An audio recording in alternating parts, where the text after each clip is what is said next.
Do you have speed issues? Well, maybe you need to slow down. Well, here's how you can slow down your GH5S instead. Hi everybody, I'm here today with my Panasonic Lumix GH5S.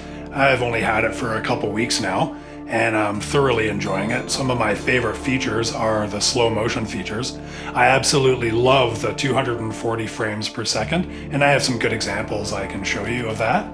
And I have some other videos coming up where I talk about the low light, and I just kind of go over the features in general in a video as well. I'm just going to split them up into smaller, easier to digest videos. So the first thing you need to know for your GH5S, if you want to do slow motion like 240 frames per second, is that's only available in the 1080p modes, like 60 frames per second, and not every mode either.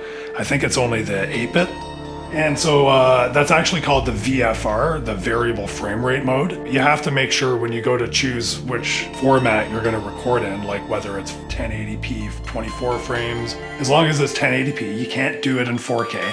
Cinema 4K and regular 4K, they can both do 60 frames per second. 4K is 60 frames per second 10-bit, and Cinema 4K as well. So that's not too bad. That's better than a kick in the ass. My older cameras can only get like this camera right here that I'm looking into has 1080 60p, and a lot of my older cameras only have 1080 60p, so this is a serious jump up for me. 240 frames per second, although it does have a bit of a crop. That is the one thing I should mention right off the bat. If you're going past 200 frames per second, there is about a 10% crop. So it will end up being about the same frame size as the regular GH5, not the GH5S. Because the GH5S has an oversized sensor, don't forget. So the GH5S does have a 1.8 times crop, where the GH5 has a 2 times crop compared to a full frame sensor. So that's definitely something to consider. I don't necessarily view that as a bad thing though, because the extra bit of a crop in really just gives you that much extra reach on your lens, especially if you're using a telephoto lens. If you think your ideas are so hot, why don't you leave them down below where our team of scientists will look at them, scrutinize them, and set a quantum computer on them. So another thing to consider when you're doing slow motion on the GH5S is there is no autofocus, no continuous autofocus or anything like that. You can only do manual. However, there is a workaround. When you take your wheel right here, if you have it in the movie mode, and you're doing it in slow motion, the creative movie mode, you can just unlock it and put it into manual, regular M, I guess that's creative picture mode. And then what you can do is take video in that mode, and you can use the autofocus if you like, and then set it, and then switch it back to the creative movie mode again, and then start shooting your slow motion.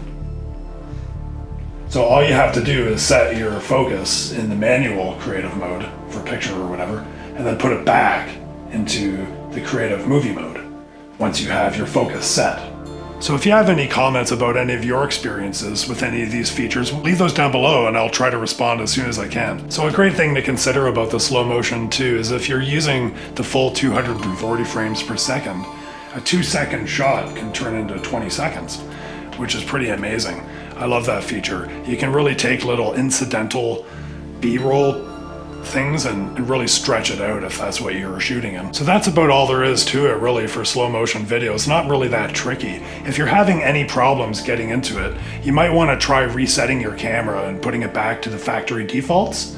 So just remember that VFR isn't available in any recording format, but 1080p recording formats, and not every format. You have to look for the little VFR symbol in the recording formats on the left-hand side of the menu screen. I'll show a little example of that as well. No autofocus, you gotta remember, if you have trouble setting manual focus, like I said, just switch it from creative video to creative photo and set your autofocus there, and then return it back to the creative video, and then your focus will be set.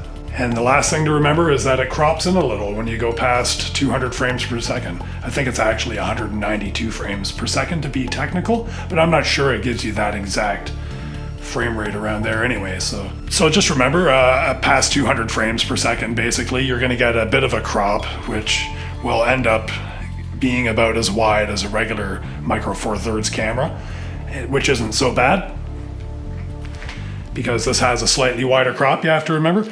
So if you have anything further to add, just leave a comment below. And if you liked this video and found it interesting, please like and subscribe. And if you don't like it, then take off, eh?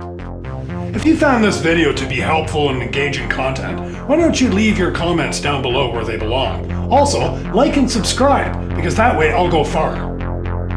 Thanks a lot.